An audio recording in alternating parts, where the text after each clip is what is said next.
आज के व्लॉग में ना मैं आपके साथ अपने ईद के थर्ड डे की रूटीन शेयर करूंगी और साथ ही साथ आपको बताऊंगी कि ईद के बाद जो थकान, लेजीनेस और सुस्ती फील हो रही होती है तो वापस जी अपनी रूटीन में किस तरह से आया जाए, किस तरह अपने दिल और दिमाग को समझाया जाए कि भाई रमज़ान ख़त्म हो गया है, ईद गुजर गई है, अब वही दोबारा से पुरानी रूटीन में वापस आना है। और जब इतनी सारी छुट्टियाँ हो जाती हैं ना तो यकीन करें हम ख़वातीन का भी दिल नहीं चाह रहा होता कि सब कुछ किस तरह से ना वापस ट्रैक पर लेकर आया जाए। खैर अस्सलामु अलैकुम माय यूट्यूब फैमिली, उम्मीद है जी आप सब ठीक ठाक होंगे। अल्हम्दुलिल्लाह मैं बिल्कुल ठीक हूँ। अच्छा, ईद के पहले 2 दिन बहुत अच्छा मौसम था, लेकिन अब जी गर्मी तो आनी है। गर्मी से हम कितना ही भाग सकते हैं। तो बस सुबह पूरी धूप निकल आई थी और पूरा सनी डे था। अच्छा, मैंने तो ना ईद के दिनों में भी कोशिश की थी कि मैं अपनी रूटीन ना ख़राब ना करूँ और मैं लेट ना उठूँ। मैं मैक्सिमम ना नमाज़ पढ़ के अगर वापस लेट भी रही थी तो मैं 8 साढ़े 8 हद 9 बजे तक ना वापस उठ रही थी, क्योंकि मुझे पता था कि भाई जब हस्बैंड की आमना की छुट्टियां ख़त्म होंगी ना तो वापस जब रूटीन में आना पड़ेगा तो बड़ी मुश्किल हो जाएगी। इसलिए भाई मैं तो कोशिश करती हूँ कि ईद है, कोई इवेंट है या कुछ भी है, कि जो मेरा स्लीप साइकिल है ना वो डिस्टर्ब ना हो, क्योंकि जब एक दफ़ा आपकी वो नींद वाला सारा साइकिल डिस्टर्ब हो जाता है ना, यकीन करें वापस जल्दी उठने में बहुत बहुत मुश्किल हो रही होती है। खैर यहाँ पर मैं सुबह सुबह नाश्ता बना रही थी। और अच्छा, मैं ना क्या करती हूँ कि जैसे अगर आप बड़ी फैमिली में भी रहती हैं, जाहिर सी बात है सबके उठने के, सोने के जो टाइम टेबल्स है ना वो थोड़े से डिफरेंट होती हैं। स्पेशली मेरी वो बहनें जो जॉइंट फैमिली में रहती हैं उनके लिए बड़ा मुश्किल हो जाता है। सबसे पहले तो भाई जो लोग घर में रहती हैं ना उनको कोऑपरेट करना चाहिए कि अगर काम करने वाली 1 से 2 ख़वातीन हैं तो वो ये वाले नखरे ना करें कि जी हमें गरम-गरम रोटी, गरम-गरम पराठा चाहिए, क्योंकि बेचारी औरत का ना फिर पूरा दिन जो है वो किचन में ही निकल जाता है। तो जब तक घर वाले एहसास नहीं करेंगे ना तब तक बेचारी जो औरत है वो क्या ही करेगी, वो तो पूरा दिन बस फिर घर के कामों में ही पिस के ना रह जाएगी। तो खैर मैं क्या करती हूँ, यहाँ मैं अपना और आमना के लिए नाश्ता रेडी करी थी। हस्बैंड सो रहे थे, जाहिर सी बात है ईद का तीसरा दिन था, उनकी छुट्टी थी। तो मैं क्या करती हूँ कि जब हस्बैंड ने लेट नाश्ता करना होता है ना तो ये जो एलुमिनियम फॉइल होती है इसमें पराठे बना के ना लपेट के रख देती हूँ, तो आराम से ना 1-2 घंटे जो पराठे हैं बिल्कुल सॉफ्ट रहते हैं। तो जो भी मेरी बहनें मेरा व्लॉग देख रही हैं ना वो इस हैक को फॉलो कर सकती हैं अगर वो चाहती हैं कि उनकी जो रोटी है, उनके जो पराठे हैं वो गर्म रहें। अच्छा, अगर आप सूखी रोटी बनाती हैं ना तो फिर आप उसे दस्तरखान में लपेट के, और जो सिंपल हमारे घर में शॉपिंग बैग्स आते हैं, आम शॉपर आते हैं, उसके अंदर ना वो जो दस्तरखान है वो रख दें और उसको किसी ओवन में या हॉट पॉट में रख दें, तो आपकी जो रोटियां ना बिल्कुल सॉफ्ट रहेंगी। क्योंकि भाई मुझे पता है कि जब रूटीन में वापस आना होता है ना, और स्पेशली अगर आप बड़े घर में रहती हैं तो जाहिर सी बात है वही सुबह का नाश्ता बनना है, दोपहर का खाना। तो खैर मैंने तो नाश्ते के फ़ौरन बाद ही ना दोपहर के खाने की तैयारी स्टार्ट कर दी थी। और मैं ये जो रेसिपी शेयर कर रही हूँ ना ये आपके बच्चों को स्पेशली बहुत पसंद आएगी। इस तरीके से ना आपने चेस्ट का गोश्त ले लेना है और इसको ना आपने इस तरह पतला पतला सा स्ट्रिप्स की फॉर्म में कट कर लेना है। आप चाहें तो वो जो गोश्त वाले ना उसको भी कह के इस तरीके से ना पतली पतली स्ट्रिप्स कट करवा सकती हैं।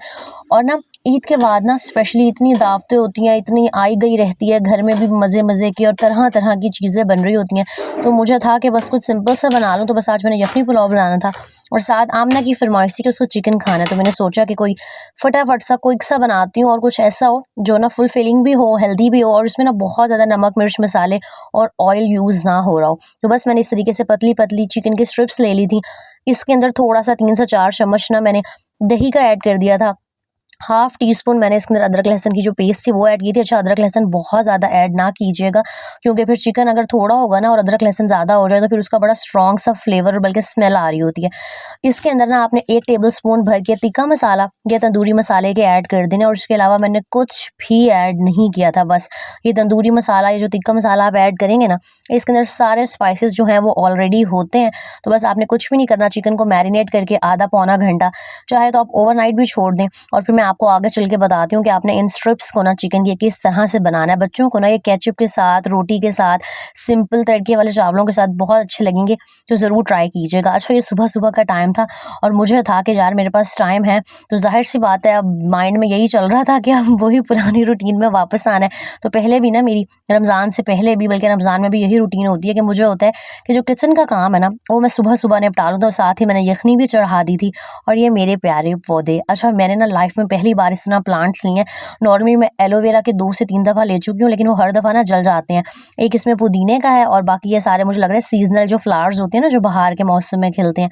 तो मुझे कमेंट्स में ज़रूर बताइएगा कि मैं इनका ख्याल किस तरह से रखूँ कि इनके ऊपर फूल ज़्यादा से ज़्यादा खिलें और ये ना मुरझाएँ ना, वरना नॉर्मली मेरा पौधों के साथ ना बड़ा ही ख़राब एक्सपीरियंस रहता है। अच्छा, उसके बाद वो जो मैरिनेटेड चिकन था ना, आपने एक फ्राई पैन के अंदर 1 से 2 टेबलस्पून ऑयल ऐड कर देना और साथ में वो जो सारी हमारी चिकन की स्ट्रिप्स थी ना, वो सब कुछ इसके अंदर ऐड कर देना है। क्योंकि इनके अंदर हमने दही ऐड किया था ना, तो कोई पानी आपको डालने की ज़रूरत नहीं होगी और बिल्कुल स्लो फ्लेम पे ना आपने इसको दोनों साइडों से ढक के कुक कर लेना है और चिकन अपना जो दही है वो अपना पानी छोड़ेगा और जो हमारा चिकन है बड़े अच्छे से ना गल जाएगा। अच्छा जी, यहाँ ना एक स्क्रीनशॉट शेयर कर रही हूँ। मेरी एक प्यारी बहन है, बड़े अच्छे से व्लॉग्स बनाती हैं। न्यू उन्होंने चैनल स्टार्ट किया है द ग्रेजुएटेड होम मेकर के नाम से। तो मैंने सोचा कि रूटीन में वापस आ ही रही हैं तो साथ ही एक चैनल भी शेयर कर दूँ कि आपने ना इन प्यारी बहन के चैनल को जाके ज़रूर विज़िट करना है।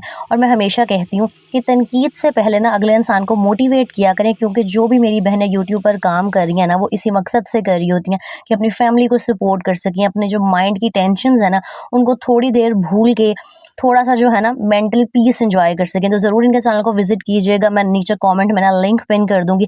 अच्छा, जब ये चिकन हमारा अच्छी तरीके से गल जाएगा ना, तो आपने फ्लेम ऑफ कर देना है और ये बिल्कुल ऑप्शनल है। मैंने ना एंड पे जो कोयला था उसको अच्छे से दहका के ना फॉइल पेपर के ऊपर रख के 10 मिनट लेना इसको दम लगा दिया था। तो बिल्कुल ऐसे टेस्ट आएगा कि आपने बाहर से ना चिकन टिक्का या कोई बारबेक्यू वाली चीज़ मंगवाई है। और साथ ही जो मेरा झटपट सा यखनी पुलाव था ना, वो भी सुबह-सुबह रेडी हो गया था और मुझे इतनी खुशी हो रही थी ना कि 10 बजे नाश्ता भी हो गया था और जी मैंने खाने की जो तैयारी श्यारी थी ना वो भी कर ली थी।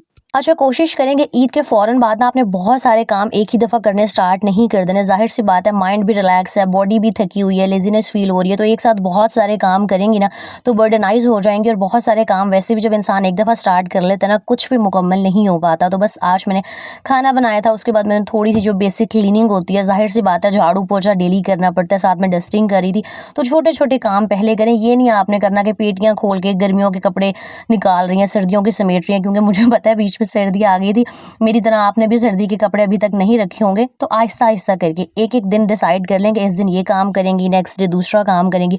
बहुत सारे काम एक दफ़ा आपने स्टार्ट नहीं करने, इस तरह बहुत ओवरबर्डनाइज़ हो जाती हैं। तो भई आराम-आराम से रूटीन में वापस आएँ, कोई जल्दी नहीं है, कोई मसला नहीं है, आपका अपना घर है, अपने हिसाब से जिस तरीके से आपको आसानी लगे ना, उस तरीके से अपनी बॉडी को रिलैक्स करके फिर घर के काम करें। अच्छा, यहाँ पर ना दोपहर को घर में गेस्ट आ गए तो मैं फटाफट से रेडी-शेडी हो गई थी और मैंने क्लिप्स रिकॉर्ड करी थी कि आप लोगों के साथ शेयर करूँ। अभी आगे चल के ना सुनिएगा, मेरे हस्बैंड की आवाज़ भी आएगी कि जल्दी करो। अच्छा, ये वही ढोलकी वाला ड्रेस है और मुझे ना बड़े सिंपल से कपड़े पसंद है और मुझे कोई एज़ सच बहुत ज़्यादा ना ज्वेलरी वगैरह का भी शौक नहीं है। बस मुझे सिंपल चीज़ें ज़्यादा अट्रैक्ट कर रही होती हैं। आ गई। खैर जी, ज़ाहिर-सी बात है, ईद का तीसरा दिन था तो कभी कोई आ जाता है, कभी हमें कहीं जाना पड़ता है। वैसे इस दफ़ा मैं कहीं नहीं गई, सिर्फ़ अपनी मम्मा की तरफ ही गई थी, बाकी मेरे घर पे ही ढोलकी थी, गेस्ट आए गए थे और फिर जी ये शाम हो गई थी और आमना को था कि उसको अपनी ईदी की शॉपिंग करनी है। तो इसने मेरा इतना सर खाया हुआ था ना, तो मेरे हस्बैंड से कहा कि चलें आज चेज़अप खुल गया, इसकी ईदी पड़ी हुई है, इसको मैं जाके ना शॉपिंग करवा के आ जाती हूँ। और भाई मैं बड़ी अच्छी अम्मा हूँ, मैंने आमना की जो ईदी थी ना उसमें से ₹1 भी अपने पास नहीं रखा। मैंने पहले ही सोचा हुआ था कि जो भी इसकी ईदी होगी ना, मैं इसी को शॉपिंग करा दूँगी। तो यहाँ ना ये बड़ी एक्साइटेड हो के अपने लिए शॉपिंग करी थी। अच्छा, बच्चों को ना ईदी का ज़ाहिर-सी बात है, ईद होती ही बच्चों की और उनको ये होता है कि हम ईदी इकट्ठी करें और उसके बाद अच्छा बचपन में पहले ये होता था कि आजकल तो ये शायद ट्रेंड ही ख़त्म हो गया कि हम अपनी ईदियाँ लेके खुद गलियों में निकले होते थे और वो जो गली मोहल्ले की शॉप्स होती थी ना, वहाँ से हम तरह-तरह की गंदी-गंदी खाने वाली चीज़ें खरीद रहे होते थे। अब तो वैसे मेरे आमना कभी भी ना घर से बाहर खुद अकेली नहीं निकली, तभी मैं इसको खुद चेज़अप लेकर आ गई थी और यहाँ पर ये अपनी मर्ज़ी से मैंने इसको कहा था, भई तुम्हें खुली छूट है, तुम्हारी ईदी के पैसे हैं, जो दिल चाह रहा है ना ले लो।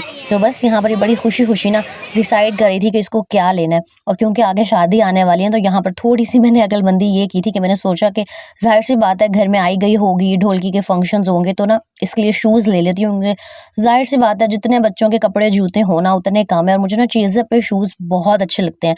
चाहे मैंने खुद के लिए लेने हों, हस्बैंड के लेने हों, बच्चों के लेने हों, बहुत अच्छी वैरायटी, क्वालिटी बहुत अच्छी होती है और बड़े लंबे अरसे के लिए चल जाते हैं। तो मैं यहाँ पे ना इसके लिए खुद से देख रही थी और मेरे हस्बैंड इसको ट्राई भी करवा रहे थे। तो मैंने थोड़ी-सी अक्लमंदी ये की थी कि इसके ईदी के पैसों से ही ना इसको मैंने 2 शूज़ भी दिलवा दिए थे।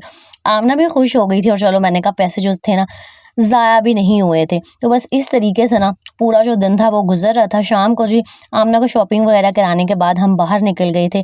अच्छा, मुझे होता है कि पूरा दिन जब हम ख़वातीन घर के काम करती हैं ना तो थोड़ी देर जब बाहर चली जाती हैं तो माइंड और मूड बड़ा रिलैक्स हो जाता है, वरना घर की चारदीवारी में रह के ना कसम से इंसान को एंग्ज़ायटी और डिप्रेशन होना स्टार्ट हो जाता है। तो अपने लिए टाइम ना ज़रूर निकाला करें। ज़रूरी नहीं है कि आप बाहर जाएँ, सेल्फ केयर कर लें। कोई अगर घर के पास पार्क है तो वहाँ वॉक के लिए चली जाएँ, ताकि आपकी जो हेल्थ है ना वो भी अच्छी रहे। और ख़ैर मेरा बड़ा गोलगप्पे खाने को दिल चाह रहा था, और मुझे खट्टे-मीठे ये गोलगप्पे ना कैंट के बहुत अच्छे लगते हैं, तो बस हमने गोलगप्पे खाए। उसके बाद जी हम वापस आ गए थे, और ये थी जी आमना की चीज़ें। मैंने सोचा आप लोगों को भी दिखा देती हूँ। ये 2 मैंने इसकी एक सैंडल ली थी, मतलब एक आम चप्पल ली थी, और एक 1000 की थी, खुद से तकरीबन 800 या 900 के थे। बाकी सारी इसने अपनी मर्ज़ी की चीज़ें ली थी, वॉच थी और सारी ना खाने-पीने की चीज़ें थी। तो इस तरीके से ईद का तीसरा दिन गुज़र गया था। उम्मीद है मेरे टिप्स, मेरी बातें और आज का व्लॉग अच्छा लगा होगा। वीडियो को लाइक, कमेंट एंड शेयर करना मत भूलिएगा। अपना बहुत सारा ख़्याल रखिएगा। अल्लाह हाफ़िज़।